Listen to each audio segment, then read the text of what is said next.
what really happened? We really up in 3 areas. So for those who really question the situation, what do you have to say? It's a big sorry.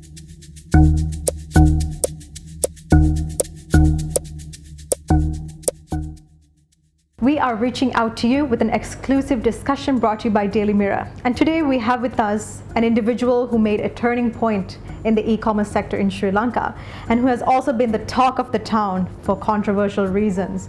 And we've heard, certain articles that says Kapruka was raided for exorbitant prices, and it was circulated throughout platforms. And today to talk more on it and to really look into the future, I have with us none other than the chairman and the founder of Kapruka, Dulith.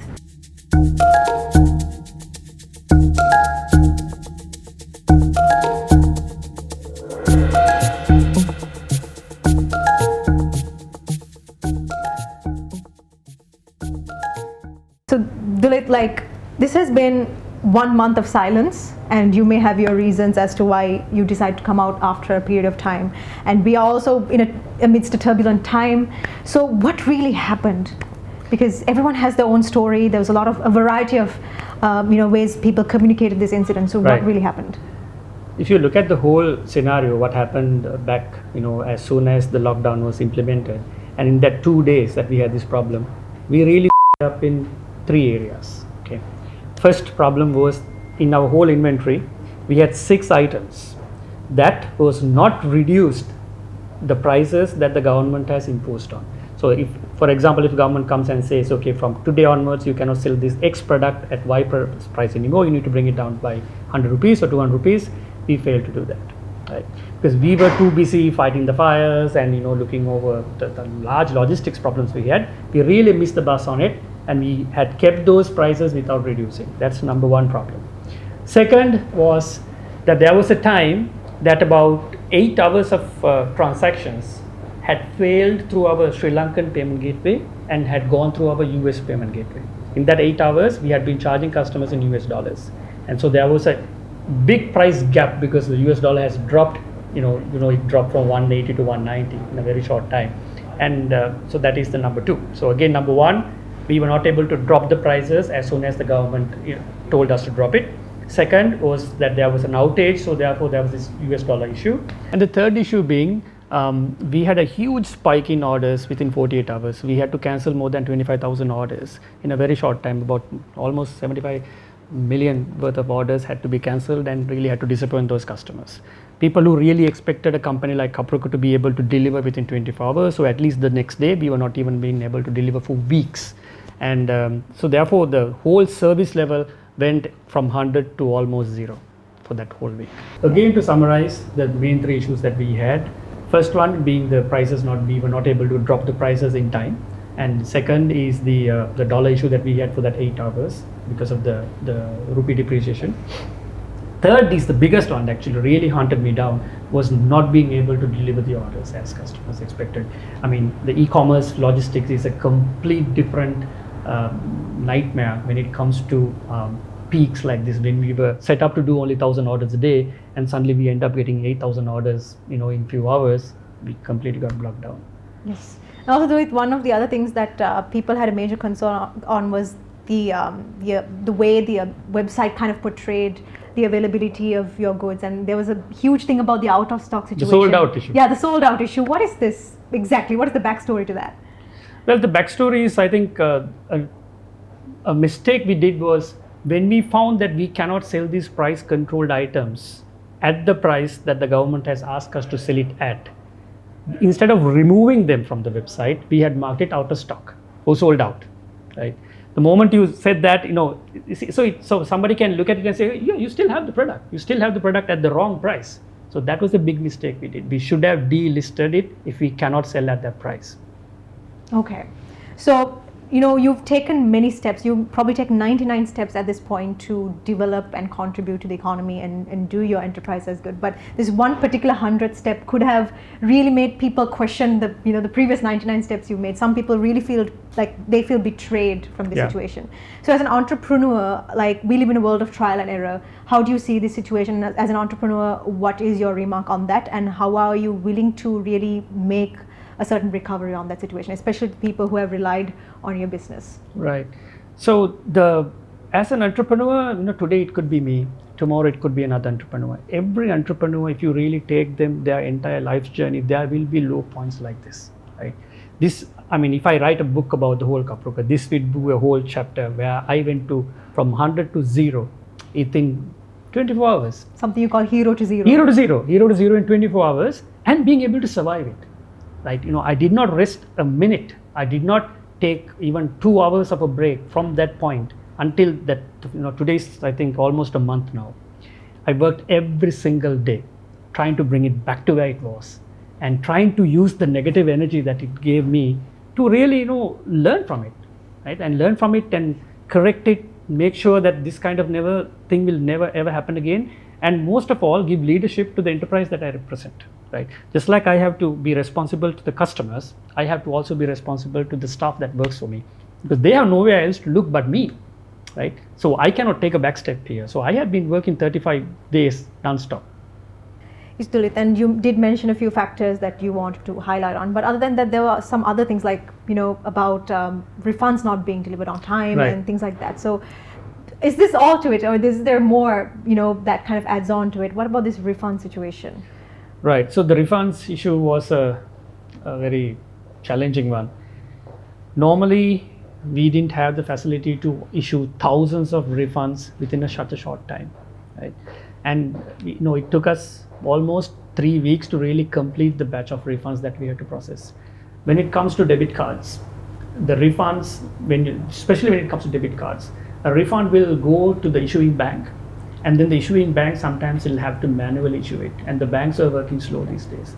And this is not, I'm trying to give excuses, it's the reality that really why the refunds were so delayed. It took almost 2.5 weeks to finish the whole batch of refunds, because various reasons why some of the bank networks were working slower than usual. That is the only reason. But every single refund we were able to complete by now. Everything should have been returned.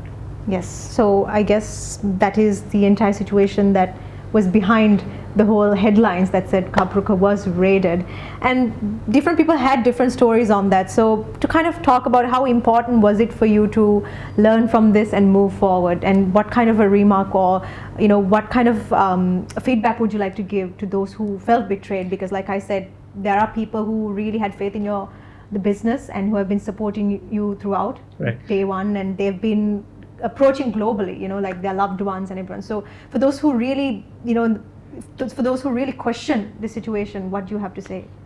It's a big sorry. It's a big apology, because we were not being able to deliver, one, and second, that the points that I highlighted you, the 3 points, we really in those 3 points. So I have to really apologize and try to get back and get Kapruka back to where it was again. Definitely.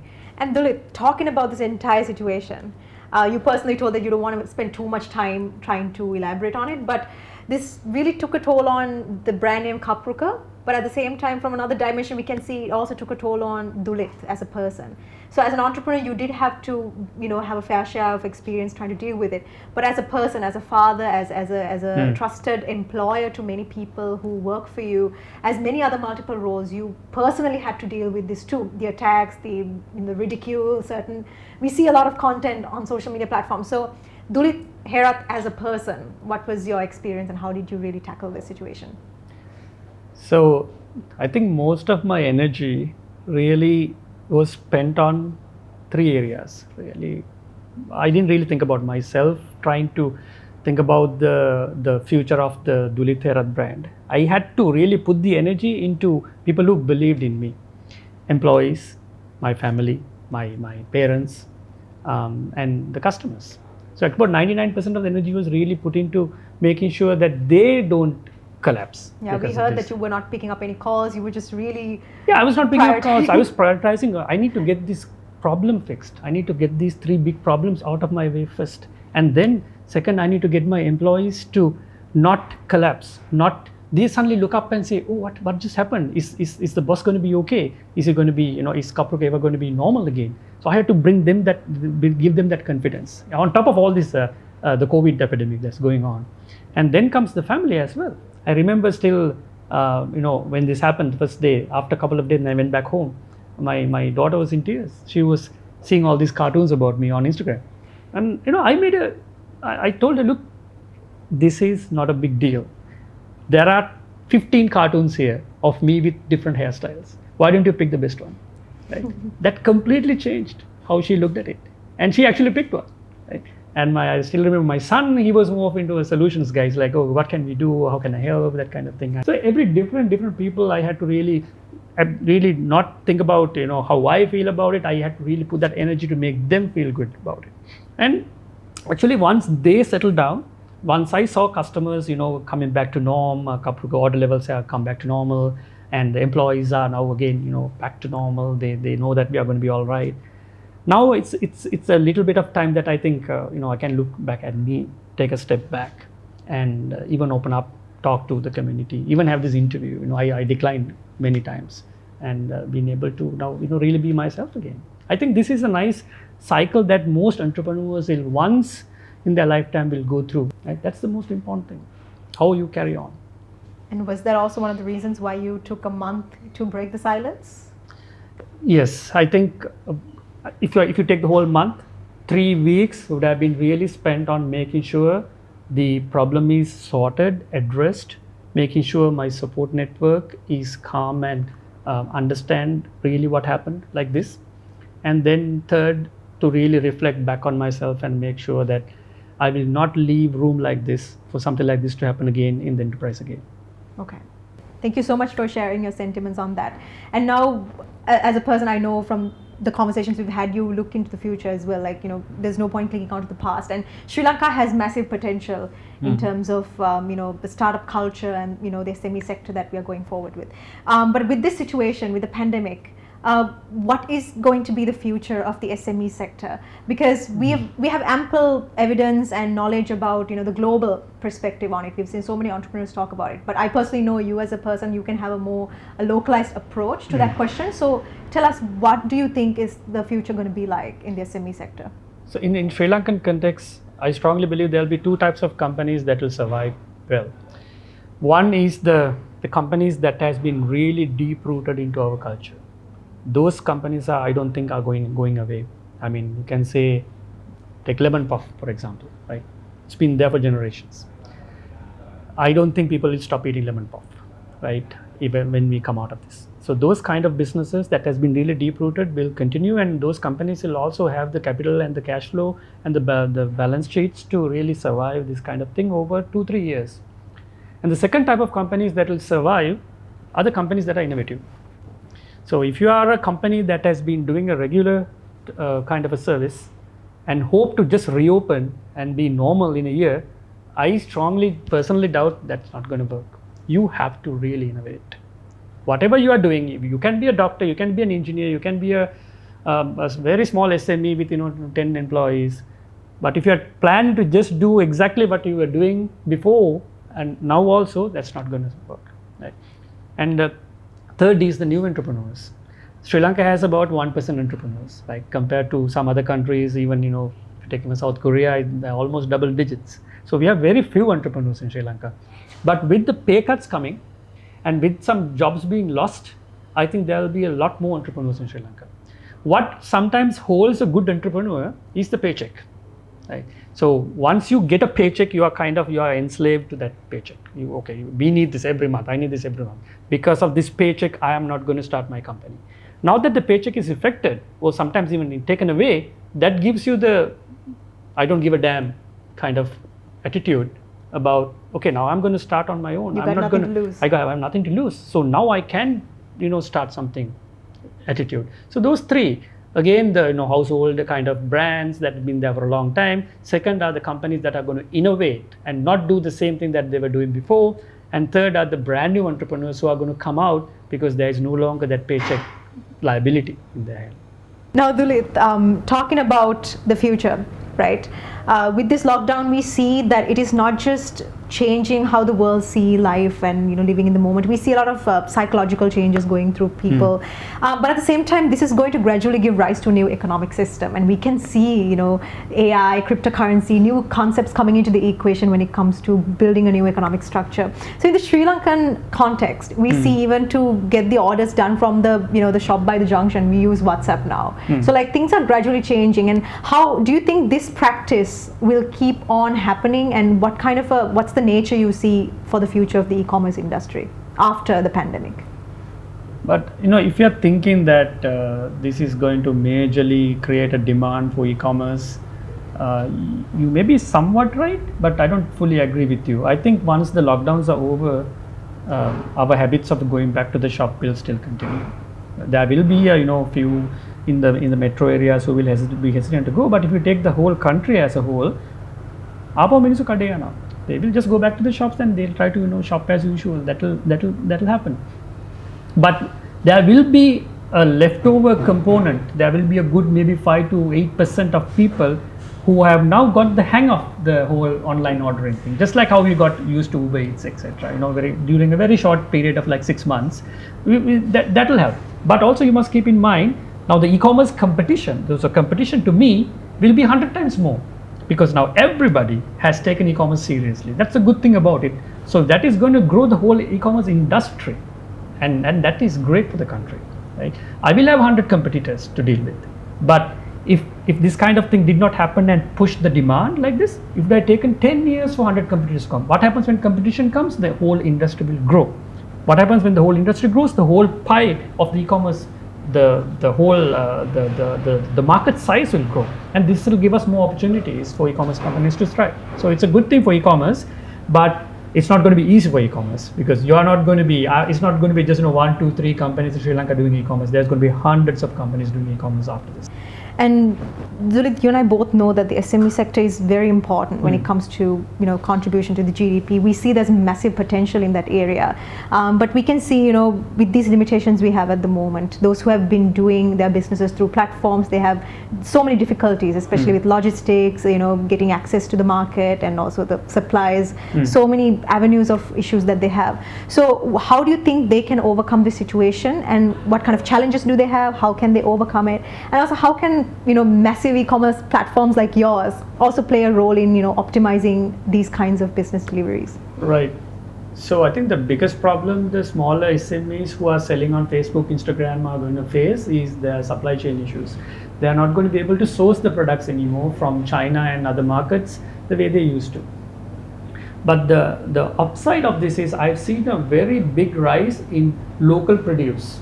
Like for example, there's now a kiri penny seller who's now demanding that I buy MOQ, minimum quantity of 500 a day, because he has such a huge demand for kiri penny now than he ever had before. We used to buy only about 50 or 100 a day from him. Now we get a call 2 weeks back and say, no, you have to now buy 500 because he has such a big demand. So there will be more. Like I'll give another example. Like let's say like the fruit baskets, like these Bevel baskets that we used to import from China.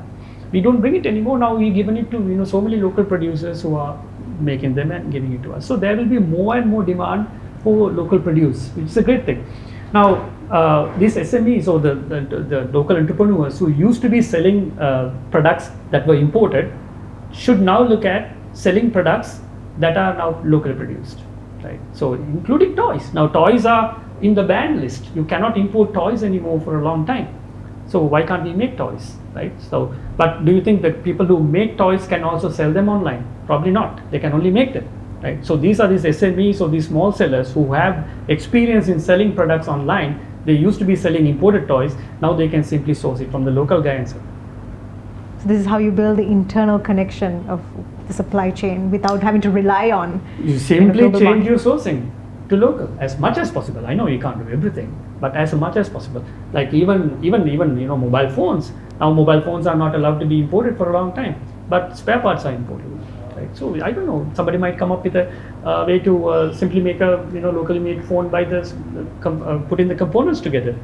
I have a entrepreneur that I'm helping to make a local thermometer sensor that will just be like a plug-in to your phone.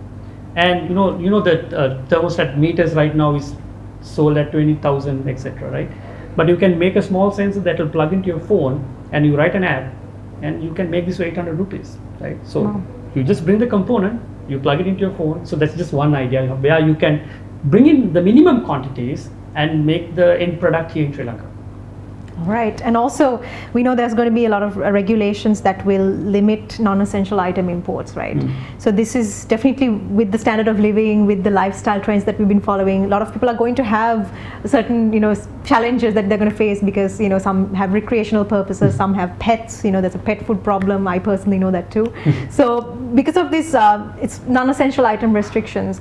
How is this going to affect? I mean, how is this going to actually open up possibilities of creativity and evolution within the SME sector in Sri Lanka?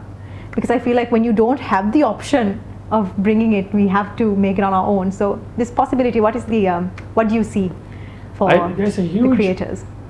It's like you have to look at it as an opportunity. Now your supply has been completely cut off, so your foreign or the global competition has stopped now for Sri Lanka, right? Today, if a guy in Sri Lanka can make a car, he will have a demand. Definitely. Because you can't import cars anymore. I mean, just giving you a very hypothetical example. So, I think we have now being de-globalized, right? We're talking all about globalization. Now being kind of on a tangible level, it's we've been now de-globalized, especially countries like Sri Lanka, where the only in and out was a single airport, right? Now we've been just cut off. So this is a great opportunity for local guys to really think out the box and see how we can produce stuff. So because there's less global competition now. And do you think once this situation is sorted out, do you still think we should follow this, the deglobalization, and focus on local production, focus on depending on ourselves? Do you think it's about how much headwind you can make in this time?